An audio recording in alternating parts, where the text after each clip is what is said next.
はい、皆さんこんにちは。人事コンサルタントの山際です。今日はですね、ちょっ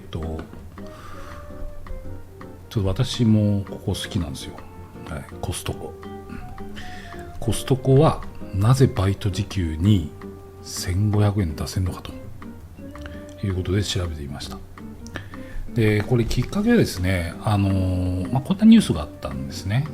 琉球新報っていう新聞ですけど、沖縄の新聞なんですけれども、沖縄の南城市っていうところにですね、今度コストコホールセールジャパンが、出店すると、いうことなんですね。で、来年の8月、2024年の8月に出店する予定です。で、本当は2023年の夏に、開業する予定だったらしいんです。ところが建設予定地をこう掘っていたらですね、建築作業をしていたら、不発弾が出てきちゃって、それを撤去するのに時間がかかって、結果的に1年ぐらい開業が延びたと、そういうことのようです。私も沖縄ちょいちょい行くんですけれども、沖縄には非常に大きなスーパーもいっぱいあります。イオンとかですね、結構高速インター降りた近くのところにものすごい大きいですね、ショッピングセンター、イオンのがあるんですよ。でそれ以外にも地場のスーパーとかいろいろあるんですけれども、ついにコストコが沖縄進出と。沖縄は米軍の基地もありますし、それから非常にステーキを食べる文化がありましてですね、コストコもステーキいっぱい売ってるし、もともとアメリカの会社ですから非常に相性がいいんじゃないかと思うんですよね。それで基本的には地域も活性化するのでいいんじゃないかということで歓迎ムードなんですけど、ちょっと一部にですねってなってる方たちがいてですね、それは同業者の方たちです。同業者の特に経営者の方ですね、採用をするわけなんですけれども、この赤い囲みのところを見ていただくと分かるんですが、1500円スタート1500円スタートなんですよ。コストコは正社員からアルバイト従業員まで全員時給制なんですね。で1500円スタートで1000時間勤務ごとに、自動昇給っていうシステムがあってですね、で最高で1800円1900円ぐらいまで時給上がってくるんですね。で管理職になると年俸制になるんで、またそこで新しい契約を結ぶということで、時給か年俸しかないっていう、月給がないっていう面白い会社なんですけれども、この要は1500円出すと、将来的には1600円ということなわけです。で大体このアルバイト、店舗のアルバイトっていうとですね、多くの会社が、最低賃金付近でですね募集をかける時が多いんですね。でなぜかというと、それだけ経営が苦しいからと、いうことで、とにかく安く、雇いたいということで、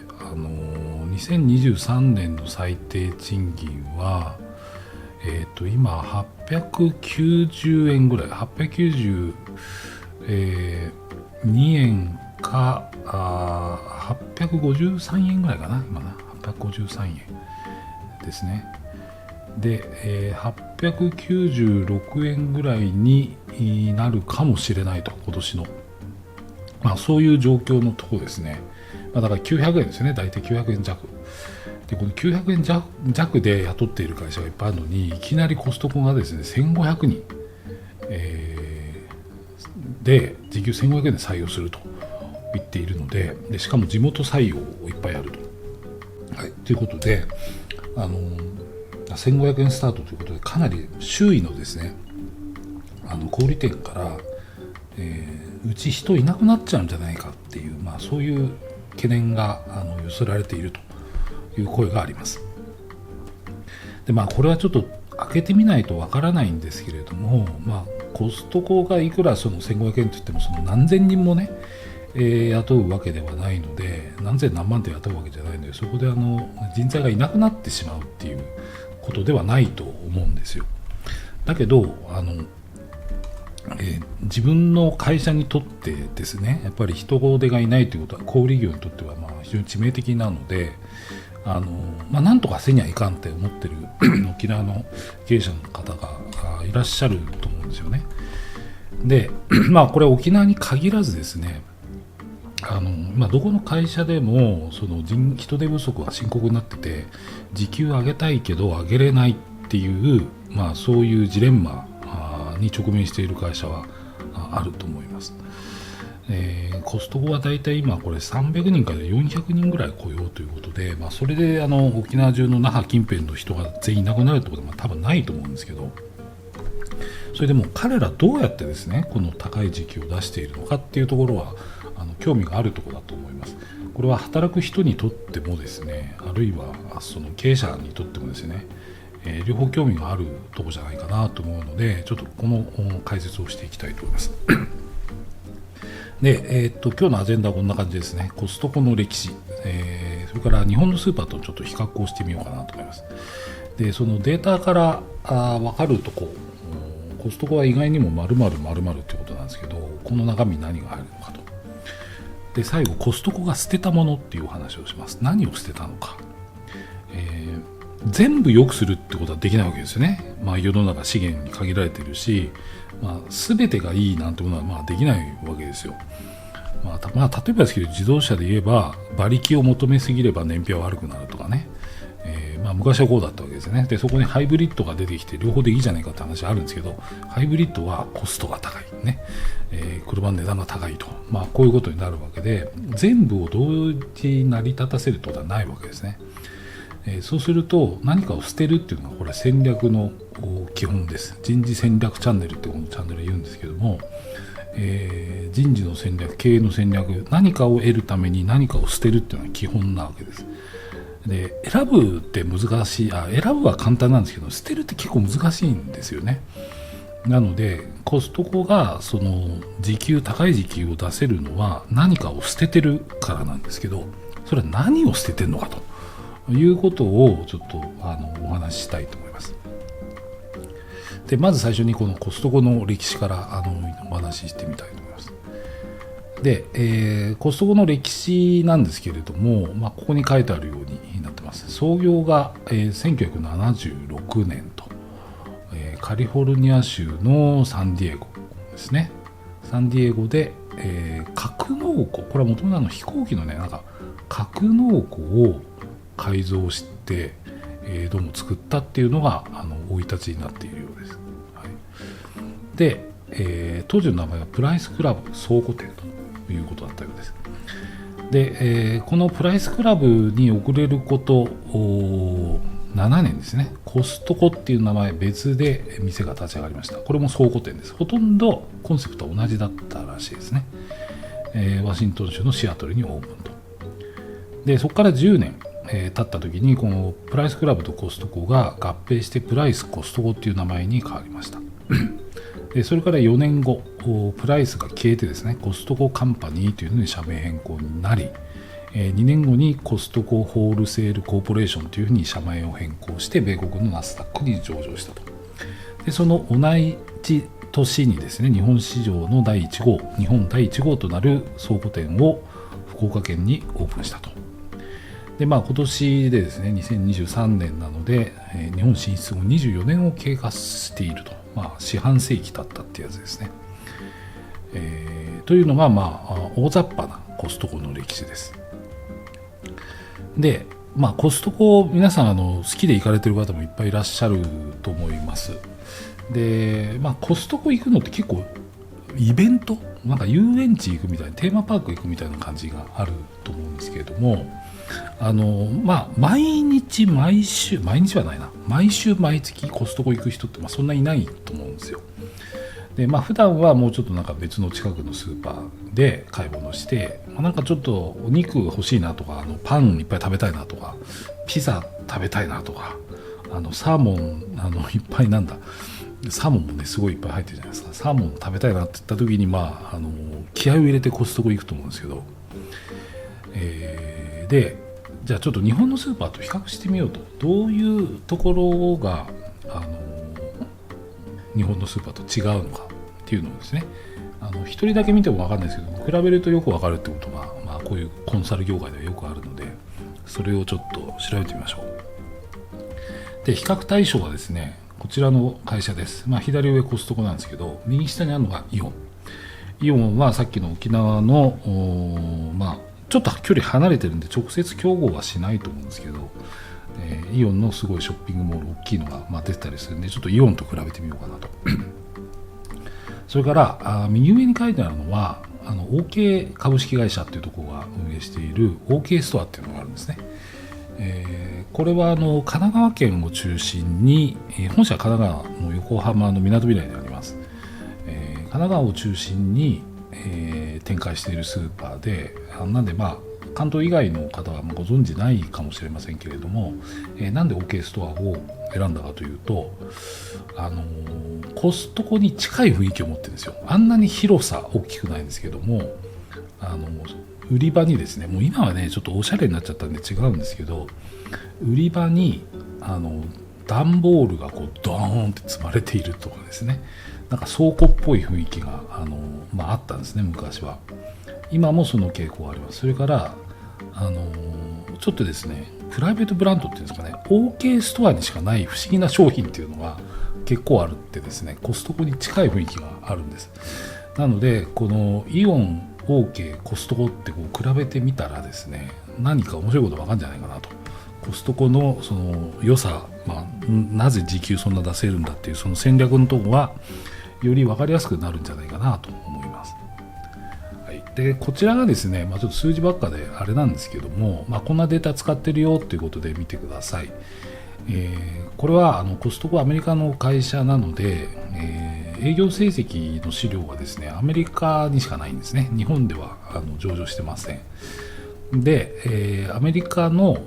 証券取引所にですね各社こういうデータを出さなきゃいけないんですね。でそこのデータベースからこれちょっと持ってきました。で何を見てるかというと、この収入って書いてある売上高ですね、それから営業費用、営業費用の中には商品原価と販売費および一般管理費というのがあります。で営業利益というのがあります。でその他の費用っていうのがあって、税引き前利益で最後当社税金払った後に残る当期純利益というのが出てくるわけですね。でこれをですねこれコストコなんですけども、イオンも同じようにイオンもフォーマットを同じにしてるだけです。でイオンは日本で、決算してで、証券取引所じゃないや、財務省のエディネットっていうところにですねデータが載ってるんで、それを持ってきました。はい、これ全部決算期はここになります。コストコいつだったっけな、8月28日2022年、まだ23年の8月はそうだな11月ぐらいに出るんですかね。だから最新は、一応今手持ちの最新です。OK イオンが2023年の2月28日版ですね。それから、OK が2023の3月ということで、ちょっと3つ持ってきました。それで会社の規模なんですけど、どのぐらいかというと売上高でこのぐらい差があるわけですよ。コストコはグローバル、31.7 兆円という売上です。すごいですよね、31兆円ね。僕が日産いた時の一番なんかゴタゴタ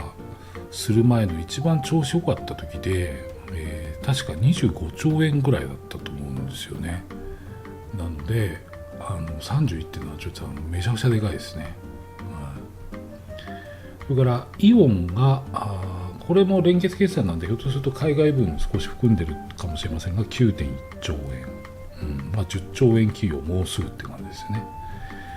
それから OK ストアは、そんなに地域的に手広くないっていうのもあるんですけども、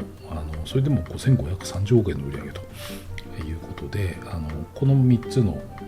会社を比較します。でこれだけ売上高が違うとですね、数字を直接比較してもわけわかんなくなっちゃうので、こういう時は何をするかというとですね、比率で見ていくんですね。はい、でこの比率を見ると分かることっていうのがあって、コストが意外にも〇〇〇〇だったというところが分かってきます。で、こちらのグラフなんですけれども、これ左に売上高ってあってます。これみんな棒の高さ揃ってますけど、この各社の売上高 100% にして、自分の中で、他社とね比較するともう全然違くなっちゃうので、自分の中でこの売上を100とした時にそれぞれの品目、商品原価、売上総利益、販売費、一般管理費、営業利益、当期純利益が売上高に対して何%なんだというので見ていくと、その売上が大きく違う会社同士も比較することができるようになります。でこれをですねちょっと順番に見ていきましょうということなんですね。まずこの商品原価といきましょう。商品原価には大きく分けて2つあります。1つは仕入れてきた商品そのものの値段ですね。さっきのコストコで言えばサーモンとかお肉とか、パンとか、パンはあれ中で作ってるから小麦粉と水と塩みたいなイースト菌みたいな、そういう材料費ですよね。あとはいろんな冷凍とかもいろんなの売ってますけども、野菜とかそういう商品そのものの原価プラス、実際に販売に関わっている人の、給料、労務費っていうんですけど正確には、それが商品原価の中に入っています。でこれ3つ比べるとですね、なんとコストコで100円のものを買うとするじゃないですか。そうすると 87.9 円がですね、商品原価だと、ものすごく原価が高いっていうのがこれ見てわかると思います。イオンはですね100円のものを買うと 63.4 円分がですね商品の原価なんですね。これちょっと安すぎないっていうか、もうちょっと安くしてよとかね思いますよね。コストコ頑張ってんじゃないかと、なんでイオンはもっと値段下げないんだと言いたくなるんですけど、この後見ていくとだんだん分かってきます。なぜそれができないかね。はい、で、OK ストアがやっぱり真ん中にいます。もうど真ん中ですよねこれね。コストコとイオンの真ん中、規模は大きくないんですけど、イオンよりもはコストコ寄りな感じなんです。で OK ストアの店に行くと書いてあるんですけど、エブリデイロープライスって書いてあるんですよ。なんでよくイオンとか行くと、イオンだけじゃないですけど、今日特売ですとか言ってなんかね今日だけみたいなのあるじゃないですか。で OK ストアが偉いのはそれをやらないんですよね。いつも安いですっていうことなので、消費者からしたらめちゃくちゃ安心ですよね。なんだこのもうちょっと2日待って買えばよかったなみたいな、そういうのはなくて常に安く出すと、いうことをやってるのが OK ストアですね。それでも 76.2%、ね、この差分どこ行っちゃってんだっていう話なんですよ。でこの売上原価から売上高から商品原価を引くとですね、この隣にある売上総利益というのが出てきます。で売上総利益も見てください。もうコストコもすでにギリやばいじゃないですか。 12.1% しかないと、それに対してイオンは 36.6% もあると。 OK ストアもその中間ですから、いやイオン儲かってんじゃねえのってこれ誰でも思いますよね。それからコストコ大丈夫かこれでと、余計な心配をしたくなるわけですよね。売上総利益、我々の感覚からするとなるべく原価近くで買いたいですよね。でも原価で買うってことはそこで働いてる人たち給料払えないし、倉庫の、電気もつかないとかね、なんなら建物も作れないみたいになって、倒産しちゃうわけですから、それは困ると。だからギリギリまで攻めてくれって、買う方からすると、思うわけですよね。で、なんかコストコ頑張ってんじゃんかと、イオンもっと安くしてよって言いたいんですけど、次を見るとそれができない理由が分かってきます。でここに次出てくるのは販売費及び一般管理費なんですけど、これね、さっき人件費この実際に売り上げを立てる人、要は後ろで魚さばいてる人とか、倉庫にこうなんか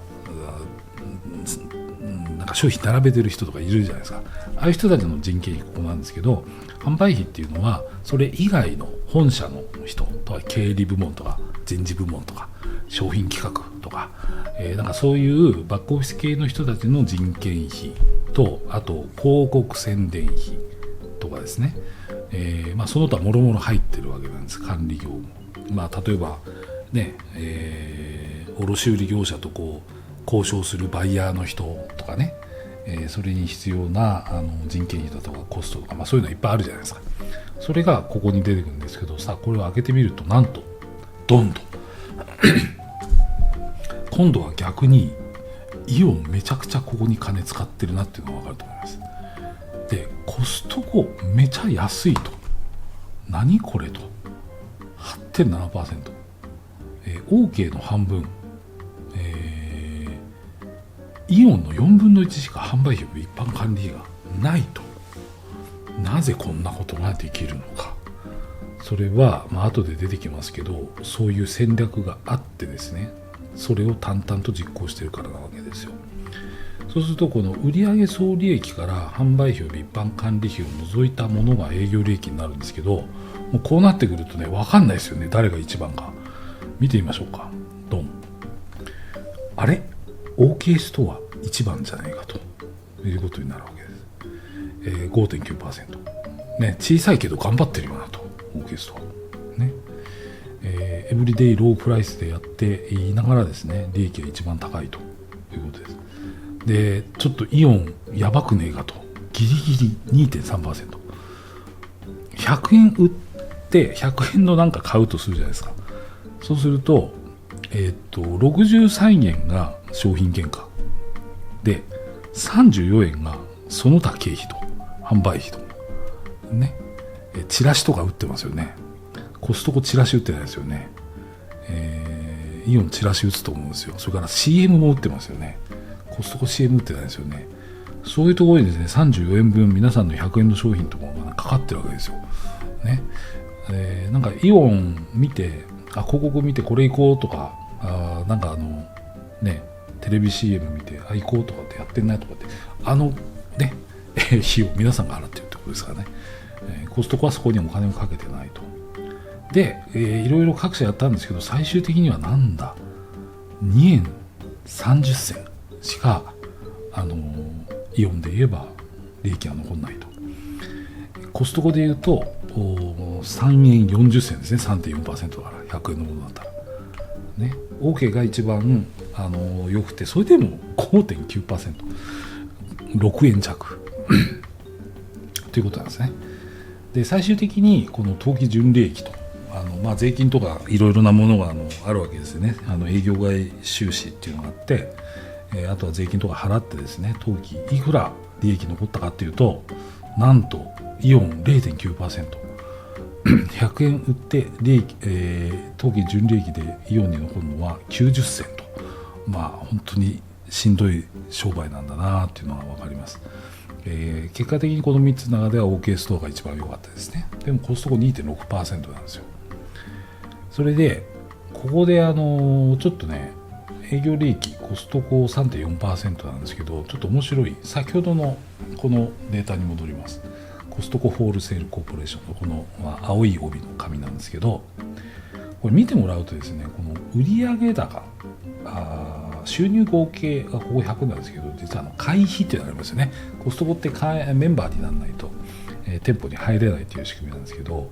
実はこの売上 100% のうちの 1.9% はですね、会費収入なんですね。でそれを前提に見てみると、この、3.4% の営業利益のうちの 1.9% が会費収入なんですよ。会費の収入ね。っていうことはですよ、残りは 1.5% なんですね。営業利益だから、もし会費収入がなかったらこの中で一番へこんじゃってるわけなんです。で会費にも本当ね、厳密に言うと会費はさっきこの売り上げを見たので、このなんつうの一般管理費とかなんかそういうのかかってんじゃねえのってもあるんですけど、会費もらっても結局はプラスチックのカードペロンって1枚渡すのと、入会のカウンターのところにね、店員さんがいてそれでちょっとやってくれるぐらいで、ほとんどコストはかかってないと見ていいと思うんですね。で1回入るとみんな基本はリピートするので、リピートはウェブとかでも手続きできるので、本当にかかってないと思うんですよ。そうするとこのコストコはいかにこの会費を重視しているか、要するに会員の人に、限定でサービスを提供するっていうところに特化しているかっていうのが分かると思います。それからさっきのバイト代はね、主にここから出るわけですよ。バイトって店舗バイトが多いんでね、この中の何%かがそのアルバイトの、人件費入ってるんですけど、そういうの全部ひっくるめてですね、本当だったらこんなに商品原価高いのでアルバイトの時給を抑えたいと思うんですよね。でそうすればこっち利益回るじゃないですか。日本の経営者は多くはこういう考え方をすると思うんですけど、コストコはそうしてない。でこれにはね理由があるんです。でそれは後で説明するんですけど、とにかくねコストコは意外にも薄利多売いや意外じゃねえよっていう人いるかもしれないですけど、めちゃ薄利多売なんですよ、ね、だけど売上自体が30兆円とかいっちゃってるんで、薄利多売でも利益が出てるし、しかもその年々成長してますということなわけですね。これがコストコの、意外な一面ということなんです。じゃあそのコストコの人事戦略ってどうなってんじゃいっていうことなんですけれども、人事の戦略っていうのを考えるときに人事コンサルタントはいろんな見方をするんですけど、この今ここに出てるのはですね、社員1人当たりいくら売り上げてますかっていうのを見たりします。で、コストコの社員数って、どのぐらいいるかっていうの皆さん分かりますか？僕ね調べたんですよこれも。コストコのね従業員数は今何人かというとですね、この去年の決算の時のデータを見ると、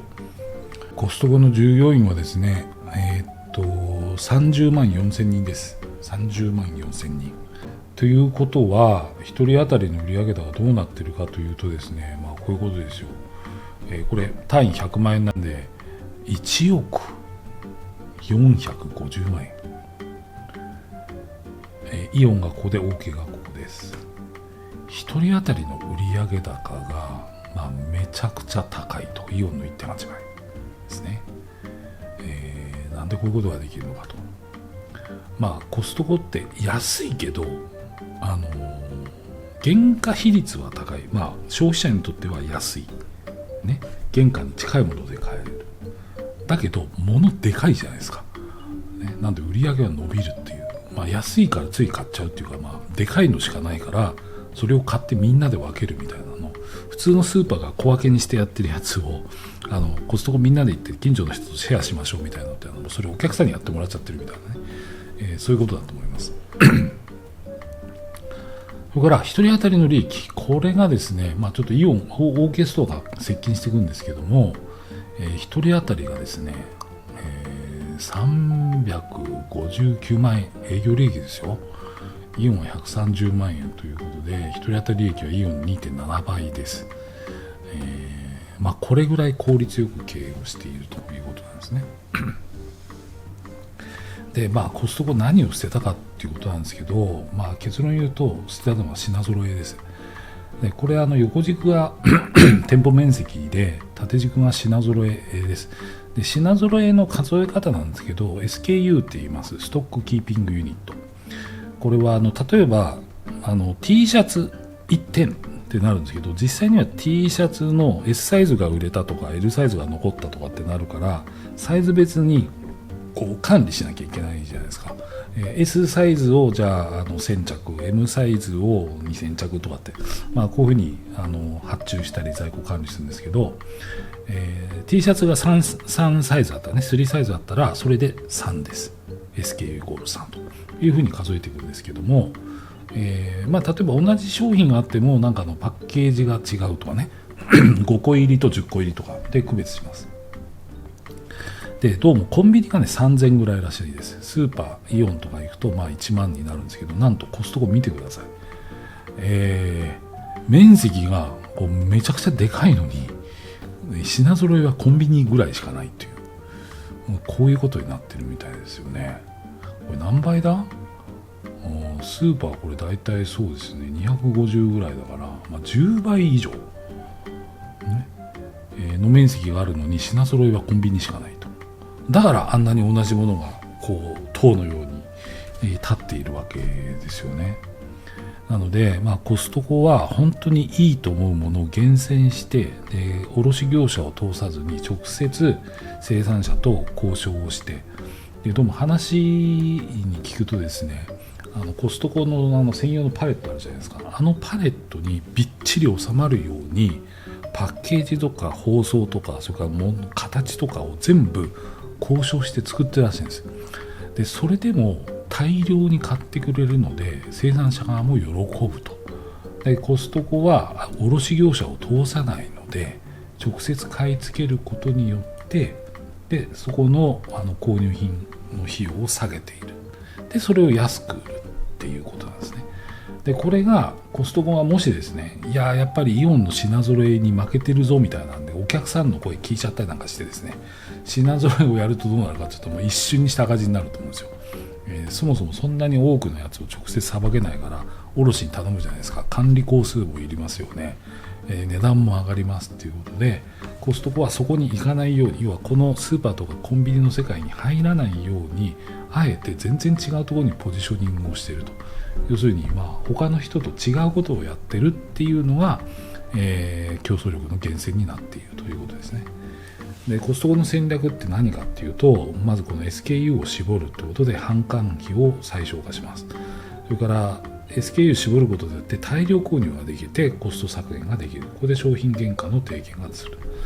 で過剰な利益を追求せず安く要はもう本当会員の人にだけ買ってもらえばいいんだともう割り切っちゃってるわけですよ、ね。なので会費はいただくんですけれどもでうちも利益取りませんと。とにかく会員の人に安く売るっていう状態にしてで会費をいただくというような形でそこで利益の6割ぐらいを確保しておいてでこれもほんのちょっとだけちょっと利益乗せさせてもらいますっていうことですね。で、そういう職場だとですね人数多くないので、多少時給上げたとしても人件費そんな膨らまないわけですよ。そうすると時給高く出すということは良い人材が高待遇で雇うことができるということなんですね。原価低減した、ちょっと商品原価下がった分を給料にちょっと上乗せしているっていうこれがですねコストコの戦略です。でこれは人事の戦略っていうのもあるんですけど経営の戦略と密接に結びついているのが分かります。じゃあなぜコストコはこんなことできんのかということなんですよ。でこれにはものすごいシンプルな理由があって、こういうことなんです。それは、そうすると決めたからそうすると決めたからなんですね。ちょっと見てください。このコストコのミッションこれ会社のホームページにあったんですけど、会員様に高品質の商品とサービスをできる限りの低価格で提供し続けること。これが1。2番目が良い人材を採用し良い仕事を提供すれば良い結果を得られる。良い結果っていうのは会社の業績が伸びるということとも取れますし、その働く人にとっての、キャリアとかね報酬とか、そういう結果かもしれません。多分両方含んでいると思います。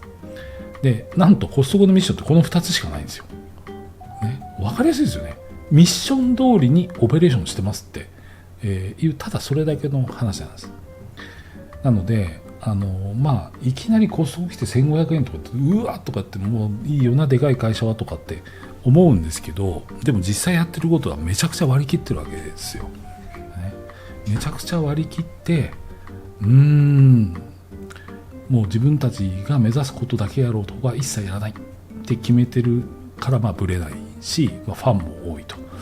いうことなんですね。はい、ということで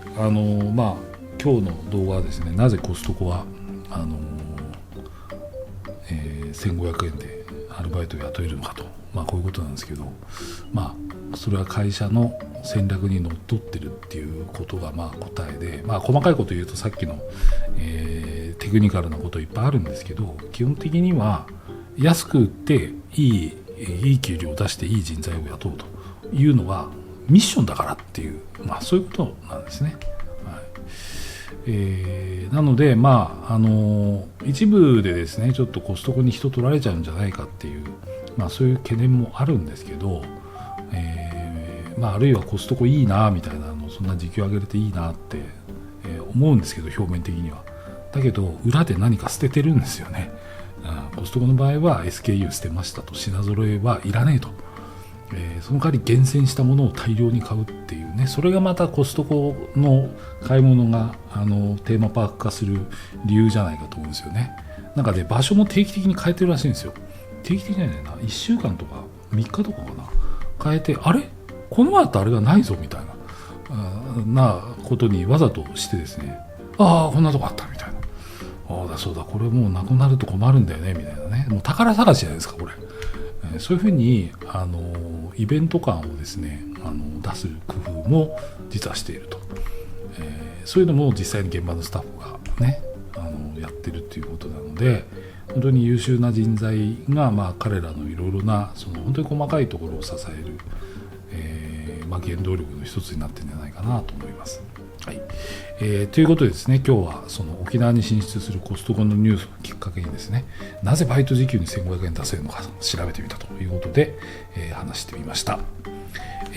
なんか良かったなと思ったらいいねボタンお願いします。チャンネル登録まだの方登録して、そしてベルも押してください。新着動画が来るとチンチンってなるはずです。はい、ということで、今日もありがとうございました。それではまた。